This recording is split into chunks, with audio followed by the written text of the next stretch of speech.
우리 마태복음 7장 1절 같이 한번 우리 읽어봤으면 좋겠는데요. 다 같이 시작. 비판을 받지 아니하려거든 비판하지 말라. 영어로 do not judge so that you will not be judged.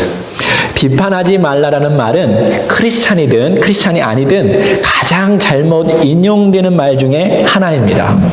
야, 비판하지 마. 너 위선자야. 너도 똑같은 죄인이잖아.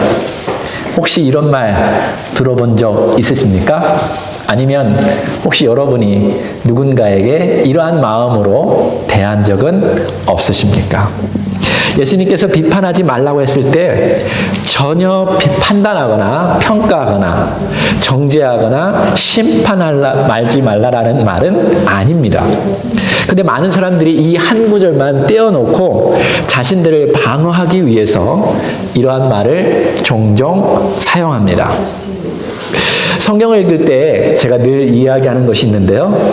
전체적인 문맥 속에서 이 한 구절들을 이해해야 한다고 말했습니다. 한국어로 비판이라고 번역된 헬라어 크리노는 판단, 평가, 정죄, 심판으로도 번역되고 있습니다. 그런데 예수님께서 말씀하실 때 일반적인 판단의 문제를 지적하시고 더 나아가서 영적으로 분별력이 필요한 정죄나 심판의 문제를 다루고 계십니다. 자, 이제 예수님의 말씀을 좀 더 자세히 또 전체적으로 읽어보겠습니다. 마태복음 7장 1절부터 5절까지 읽어보겠습니다. 시작. 비판을 받지 아니하려거든 비판하지 말라. 너희가 비판하는 그 비판으로 너희가 비판을 받을 것이요 너희가 헤아리는 그 헤아림으로 너희가 헤아림을 받을 것이요 어찌하여 형제의 눈 속에 있는 티는 보고 내 눈 속에 있는 들보는 깨닫지 못하느냐. 보라, 내 눈 속에 들보가 있는데 어찌하여 형제에게 말하기를 나로 내 눈 속에 있는 티를 빼게 하라 하겠느냐. 외식하는 자여, 먼저 내 눈 속에서 들보를 빼어라. 그 후에야 밝히 보고 형제의 눈 속에 있는 티를 빼리라. 영어로 한번 읽어보겠습니다. Do not judge so that you will not be judged. For in the way you judge, you will be judged. And by your stand of measure, it will be measured to you. Why do you look at the speck that is in your brother's eye, but do not notice the log that is in your own eye? So how can you say to your brother, let me take the speck out of your eye, and look, the log is in your own eye? You hypocrite, first take the log out of your own eye, then you will see clearly to take the speck out of your brother's eye. 자, 마태복음 7장 1절에서 5절까지 문맥 속에서 예수님께서 하고 싶은 말이 무엇일까요? 판단하지, 비판하지 말라라는 것이 포인트일까요? 아니면 먼저 내 눈 속에 있는 들보를 빼라는 것에 있을까요? 여기 티와 들보는 집을 건축할 때 들어가는 재료입니다. 사실 티는 대패질을 할 때 나오는 버려지는 것입니다. 들보는 대패질을 한 후에 멋지게 만들어진 그 집의 큰 기둥과 같습니다. 재미있는 것은 이 하나님의 집을 짓다가 어떤 사람에게는 톱밥이 눈 속에 들어갔습니다. 근데 어떤 사람에게는 커다란 멋지게 잘 꾸며진 들보가 눈 속에 들어갔습니다. 예수님은 정말 우스꽝스러운 말씀을 잘하고 계시죠? 여기서 재미있는 것은 우리가 형제의 눈 속에 있는 작은 티는 잘 들여다본다는 것입니다. 더 재미있는 것은 우리 안에 정교하게 박혀있는 커다란 들보는 못 본다는 것입니다. 여러분, 산상수훈의 모든 말씀은 제가 그동안 설교했죠? 그 당시 예수님을 따르는 제자들과 형제 공동체에게 한 말씀입니다. 더 나아가서 앞으로 그리스도를 따르는 교회 공동체를 생각하면서 예수님께서 말씀하신 것입니다. 5절 다시 한번 읽어볼까요? 외식하는 자여, 먼저 내 눈 속에서 들보를 빼어라. 그 후에야 밝히 보고 형제의 눈 속에 있는 티를 빼리라. 영어로 you hypocrites, first take the log out of your own eye and then you will see clearly to take the speck out of your brother's eye. 예수님은 우리가 누군가를 판단하거나 심판할 때 먼저 자신을 돌아볼 것을 지적하고 있습니다. 근데 솔직히 우리는 그러한 자세로 살아가지 않습니다. 우리는 먼저 형제에 있는 티를 보는 삶을 살아가고 있습니다. 우리는 정말 결혼하면 행복하게 살 거야. 그렇게 상상하고 사람들은 결혼하죠? 저도 그랬습니다. 근데 한번 살아보십시오. 정말 내 마음에 들지 않습니다. 어느 날 아주 심하게 싸웠습니다. 그날 하루 종일 억울하고 분하고 답답했습니다. 나는 아내의 문제점을 너무나도 잘 알고 있습니다. 아주 조금만 인정하게 되면 문제가 해결되는데 상대방이 내 방식대로 움직이지 않습니다. 제가 아내의 문제를 놓고 열심히 기도하는데 어느 날 하나님께서 어떤 깨달음을 제게 주셨습니다. 내가 보니까 내 아내보다 내 문제가 더 큰데? 내 문제가 더 심각하다. 너는 누군가가 지적하면 그렇게 싫어하면서 아내를 그렇게 지적하려고 그렇게 노력하고 있니? 너도 미안해라고 말하는 것이 그렇게 싫으면서 상대방으로부터 미안해라는 말을 그렇게 듣고 싶니?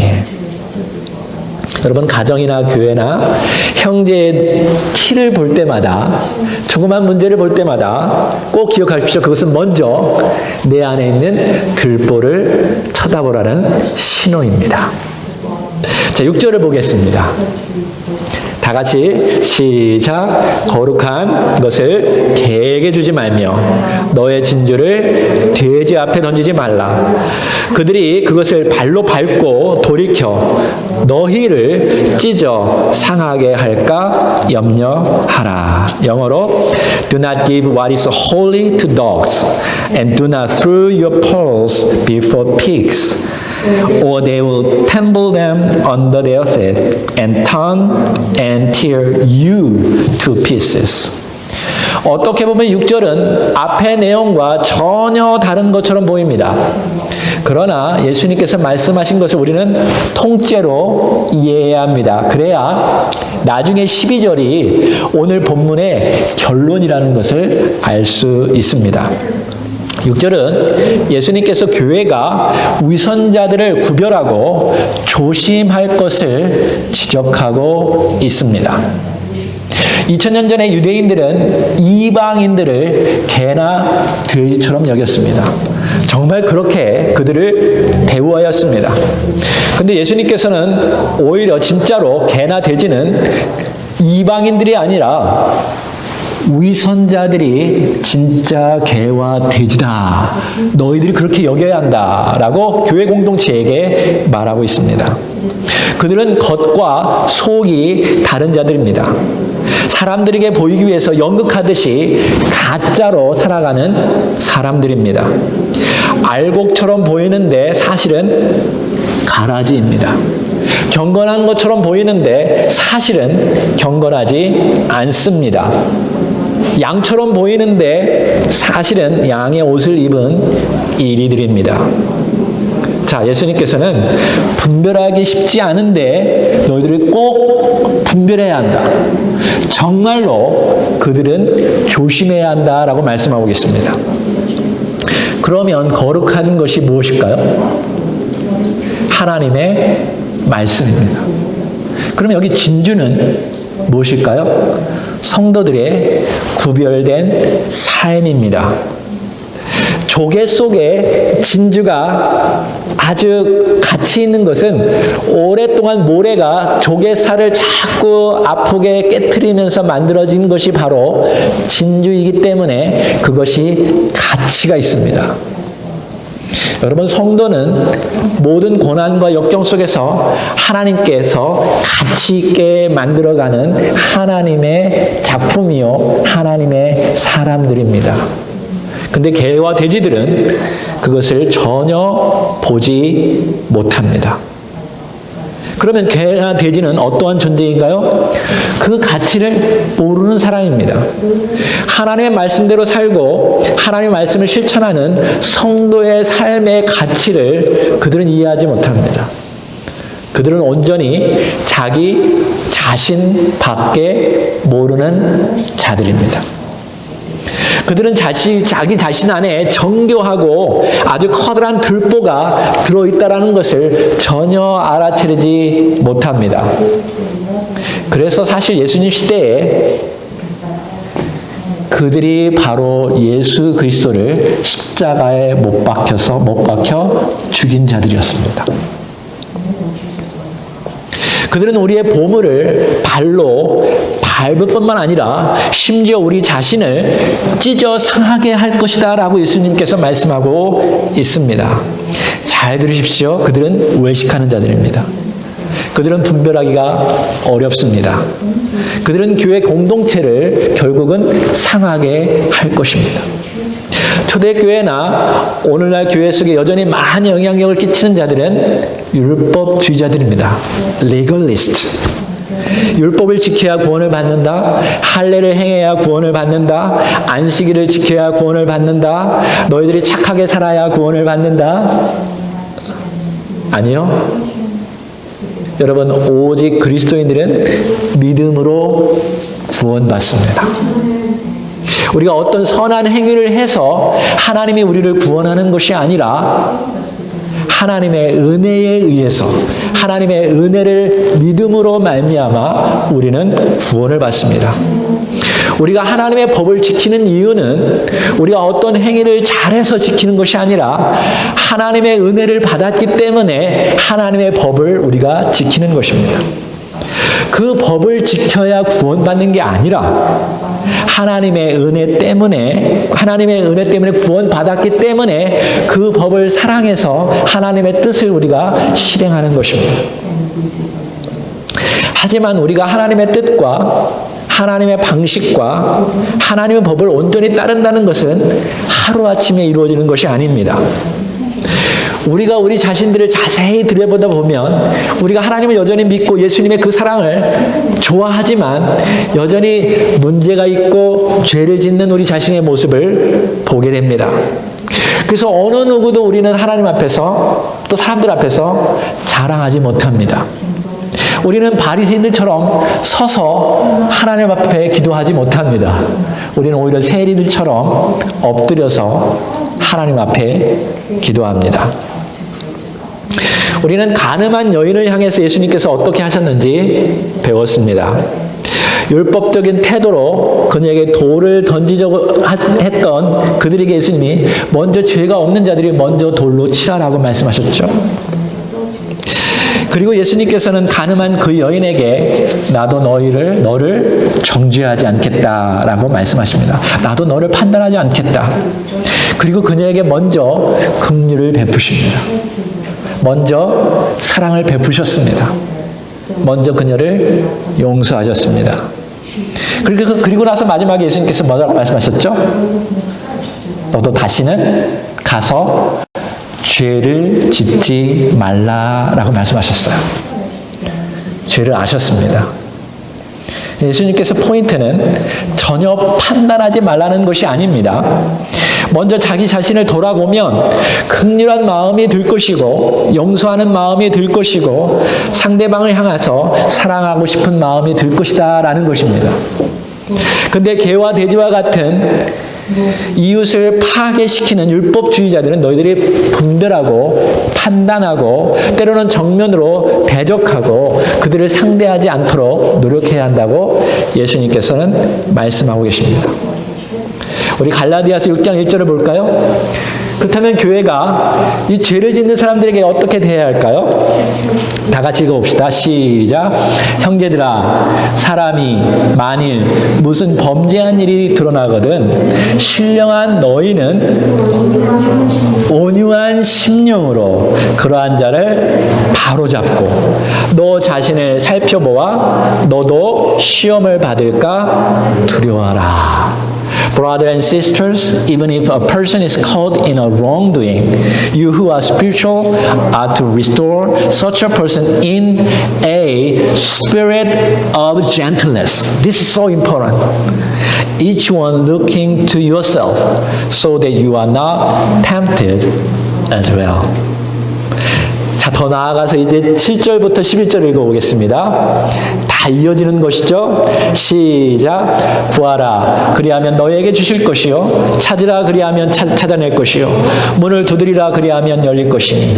구하는 이마다 받을 것이요. 찾는 이는 찾아낼 것이요. 두드리는 이에게 열릴 것이냐. 너희 중에 누가 아들이 떡을 달라 하면 돌을 주며 생선을 달라 하는데 뱀을 줄 사람이 있겠느냐. 너희가 악한 자라도 좋은 것으로 자식에게 줄 줄 알거든. 하물며 하늘에 계신 너희 아버지께서 구하는 자에게 좋은 것으로 주시지 않겠느냐. 영어로 시작. Ask and it will be given to you. Seek and you will find. Knock, it will be open to you. For everyone who asks receive, and the one who seeks find, and to the one who knocks it will be opened. Or what person is there among you who, when his son asks for a loaf of bread, will give him a stone? Or if he asks for fish, he will not give him a snake, will he? And so, if you, despite being evil, know how to give good gift to your children, how much more will your Father who is in heaven give good things to those who ask him? 7절부터 11절까지도 따로 떼어내서 우리는 인식하고 해석하죠. 아니, 사실은 7절, 8절만 가지고 설교를 들은 적이 있을 것입니다. 그런데 7절에서 11절만 보아도 너희가 아무 것이나 구하면 응답한다는 기도가 아니라 기도하면 좋은 것을 주시겠다는 하나님께 그 초점이 있습니다. 그렇죠? 여기 초점은 우리가 아닙니다. 하나님께서 잘 판단해서 좋은 것을 주시지 않겠느냐. 그러므로 하나님께 기도해야 한다. 여기가 더 초점이라는 것을 우리는 인식해야 합니다. 그렇다면 우리가 이것을 자세히 묵상하면 성장하면 성숙할수록 더 좋은 것을 놓고 하나님 앞에 기도하게 될 것입니다. 재미있는 것은 기도할 때 좀 더 적극적으로 기도하라고 예수님께서 권면하고 있습니다. 여기 구하는 것에서부터 시작해서 찾으라, 그것도 안 되면 두드리라고 지금 이야기하고 있죠. 아버지가 곁에 있으면 달라고 구하면 주십니다. 근데 아버지가 곁에 있다고 생각하지 않으면, 그런 느낌이 없으면 찾아야겠죠. 그런데 찾아도 아버지가 없어요. 마치 아버지가 문을 닫고 있다고 느낄 때에 어떻게 해야 한다고요? 두드리라. 아버지, 제가 잘못했어요. 도와주세요. 재미있는 것은 이러한 과정을 속에서 하나님께서 우리 자신을 돌아보게 하십니다. 타인을 비판하고 자기처럼 대우하지 않는 모습을 그런 때 깨닫게 되겠죠. 우리의 율법적인 태도를 고치시겠죠.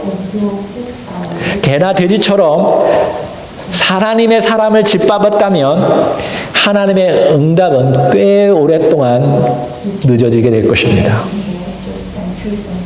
우리가 기도해도 못 받는 이유는 지금 우리에게 합당하지 않기 때문에 그렇습니다. 우리가 아무리 선한 것을 요구해도 때로는 재물을 주었을 때 물질의 노예가 된다면 하나님은 주시지 않겠죠. 명예를 주어서 하나님의 자리에 올라가서 하나님의 노릇을 하면 오히려 하나님의 이름을 망치게 됩니다. 하나님이 주시지 않겠죠? 탐욕을 어린아이에게 주는 것은 뱀을 주는 것과 똑같습니다. 기억하십시오. 여러분이 하나님께 진심으로 기도하면 하나님 아버지는 반드시 여러분에게 가장 좋은 것으로 채워주실 것입니다. 여러분에게 가장 좋은 시간에 가장 알맞은 것으로 하나님은 하나님의 자녀를 너무 잘 알기 때문에 가장 좋은 것으로 주실 것입니다.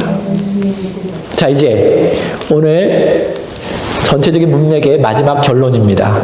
12절 다 같이 읽어볼까요? 시작. 그러므로 무엇이든지 남에게 대접을 받고자 하는 대로 너희도 남을 대접하라. 이것이 율법이요 선지자니라. In everything, therefore, treat people the same way you want them to treat you. For this is the law and the prophets. 이 12절 말씀은 7장 1절과 오늘 처음에 읽었던 말씀과 아주 비슷하죠? 비판을 받지 아니하려거든 비판하지 말라. 이것을 긍정적으로 표현하면 남에게 대접을 받고자 하는 대로 너희도 똑같이 남을 그렇게 대접하라. 우리가 그동안 산상수훈에 대해서 배웠는데요. 비슷한 말씀이 계속 반복되고 있어요. 너희가 긍휼히 여김을 받고 싶으니 그러면 타인을 긍휼히 여겨야 한다. 내가 다른 사람의 잘못을 용서해 주셨으니 하나님 저도 용서해 주세요. 내 이웃을 내 몸과 같이 사랑하라. 우리가 진정으로 기도할 제목이 무엇일까요? 예수님처럼 기도하고 예수님처럼 사는 것입니다. 왜 예수님이 우리의 사랑을 받을까요? 예수님께서 먼저 우리를 그렇게 사랑하셨기 때문에 그렇습니다. 예수님은 자기 자신을 부인하셨어요. 자기가 가지고 있는 모든 것을 다 버리셨습니다. 그리고 자기 십자가를 지고 우리를 사랑하기 위해서 십자가 위에서 죽으셨습니다. 주님은 우리에게 먼저 은혜를 베푸셨습니다. 우리를 정죄하지 아니하고 먼저 우리를 품어 안아 주셨습니다. 그리고 다시 죄를 짓지 않도록 성령님도 보내주시고 넘어져도 다시 일어나도록 하나님께서는 도와주셨습니다. 우리가 회개하고 진심으로 회개할 때 하나님 우리를 용서해 주셨습니다. 그렇게 용서를 받으면서 우리는 끊임없이 우리에게 죄를 짓는 사람들, 그들이 회개할 때 77번까지도 그들을 용서하면서 살아가게 되는 것입니다. 이것이 성도의 거룩한 삶입니다. 이 모든 것이 복음입니다. 이것이 진주입니다. 이것이 율법이요 선지자입니다. 율법과 선지자라는 말은 구약은 율법과 선지서로 크게 이루어졌기 때문에 구약 성경의 전체적인 핵심이라는 거예요. 그러니까 하나님의 말씀의 핵심은 바로 여기에 있습니다. 내 이웃을 내 몸과 같이 사랑하라. 우리는요, 누구나 자기 자신을 끔찍히 사랑합니다. 저도 제 아내를 사랑하려고 노력했지만 실제적으로는요, 저를 더 사랑합니다. 목회하면서도 저는 여러분을 정말 사랑하려고 노력하지만 실제적으로 저를 더 사랑합니다. 그래서 모든 판단이 제 의지가 될 수가 있습니다. 그렇죠? 오늘도 아마 제가 판단을 잘못해서 아마 눈 오는 날 여러분이 교회 오는 일을 했을 수도 있습니다. 이것이 우리의 이기적인 성향을 가진 우리의 본성이라는 것을 예수님께서 우리를 분명하게 보여주셨어요. 예수님은 우리 안에 정교하게 박혀있는 이기주의적인 성향을 극복하기 위해서 자기 자신을 사랑하는 그 마음으로 내 이웃을 사랑하라는 거예요.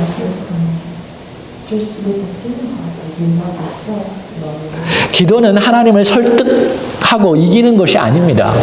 기도는 하나님 앞에 복종하도록 우리 자신을 설득시키는 거예요.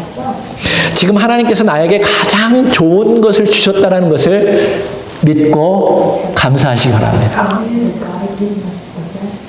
여러분에게 주어진 형제, 자매가 진주입니다. 아멘.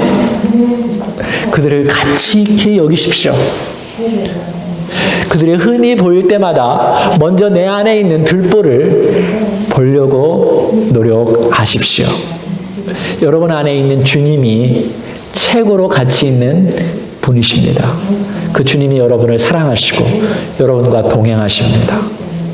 만약 우리가 우리의 이기적인 성향을 버린다면 우리 교회는 주님의 사랑 안에 더 든든히 세워갈 줄로 믿습니다.